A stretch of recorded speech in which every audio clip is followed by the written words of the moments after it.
Bubba Wallace talked about last night having his kid Yeah.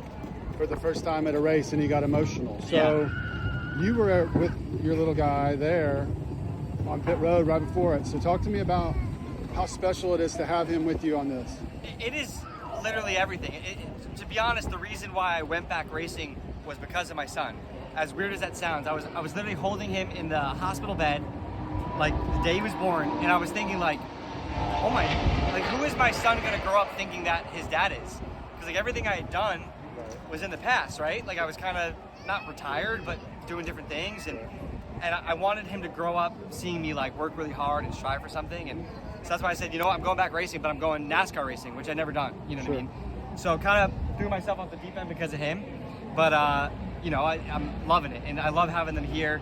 You know, we're full blown doing it. We're in the DO lot. You know, got a motorhome, so they're more comfortable. You know, the whole experience. So talk to me about the qualifying effort. You go out and you finish when you ran it was 4th out of 12. Yeah. So, but then you had to go back because we thought you might actually. I think I'm still like 11th right now out of 30 something. So talk about that.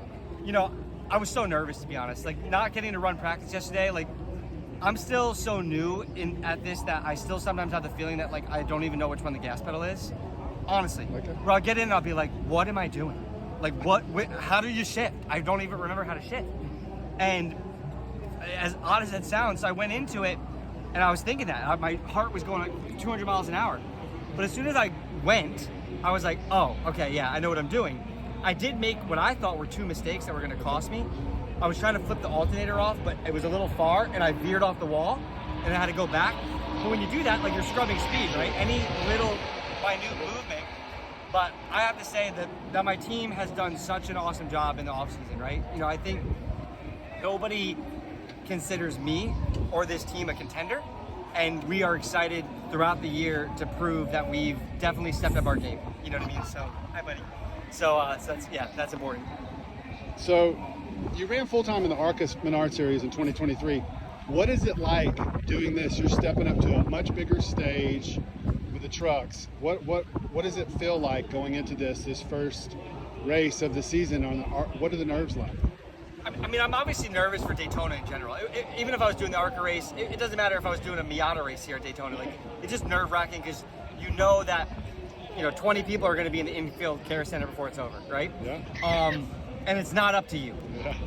So we have a plan. Obviously, we maybe weren't anticipating that we qualify so high up, but we wanted to ride the first 2 stages anyway, because we know that probably half the field's going to fall out before stages, or before the finish. Right. So if we make it to the end, we know we're going to have a good finish. So we're you can't really plan, but we've been kind of saying we're going to be more conservative, just thinking the points game more long term. But obviously, it's nerve-wracking. ARCA is an amazing series. It's so fun. You learn. You get to go to the big tracks. You get to race here. You get to race all those places. But like, it's so different when the 36 trucks that are out there are all really good, and they have tons of experience. It's not like you're like, oh well, I can have a mediocre day and still finish 10th. No, like you gotta. So I'm excited to get out there and to prove myself. I didn't get to do that last year, and I'm excited to do that this year. So you just talked about proving yourself. I know in a race last year I wrote about it. You were talking to the guys. You said, I just want to prove myself. I just don't feel like I've had a chance to prove myself. And you guys said, you do belong. You've been passing folks. Yeah. So talk to me about what that means now that you've gone out and you did this qualifying. Yeah, well, I mean, qualifying is one thing. Obviously we got to finish the race and be smart in the race. But last year, even the end of my ARCA season, we were leading the championship in ARCA at one point, and then we ended with I think 7 of the last 8 races had mechanical stuff that was out of my control. Sure. And it moved us to 4th in the championship. And that made me mad, right? So I enter the next year, 23, 24, and I think 8 of the 9 races I did, I had mechanical problems. You know what I mean? Sure. So what I meant by that is I want to feel like I'm out there, and if I finish 35th, it's because I wasn't good enough. Let me feel that, because then I know what I can work on. But I also learned that it is part of it, right? There are going to be mechanical problems and all that stuff, right? So you've got to. So what are your goals for the 2025 season? It's a hard one because it's hard not to say we want to win, but being realistic, in this series, if you're a top 20 guy, like consistently, that's good, because I think 20 guys here can win.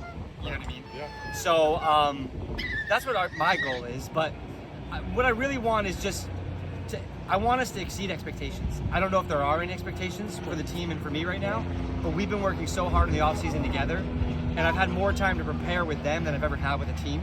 It's like working with my engineers, working with the crew chief, all that I go, like, let's do it, right? So I think we're in a good position, because no one's, like, even, I don't want to say what I'm going to say, but I talked to a lot of drivers here, right? And I know in ARCA I earned everyone's respect, because I could tell by the way that they talked with me. Sure. And here I don't have that yet. So I'm excited the fact that, like, I beat guys who I shouldn't have. And hopefully they'll come up to me and be like, oh, do you want to work together tonight? You know what I mean? Yeah. And that's what.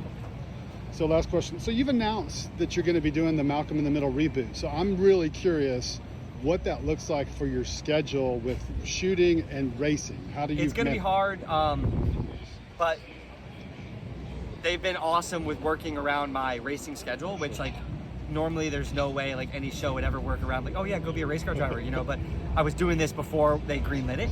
So we're filming Sunday through Thursday, with me having Thursdays off to fly, to race Friday, to fly back Saturday. So it'll be, yeah. Okay. All right.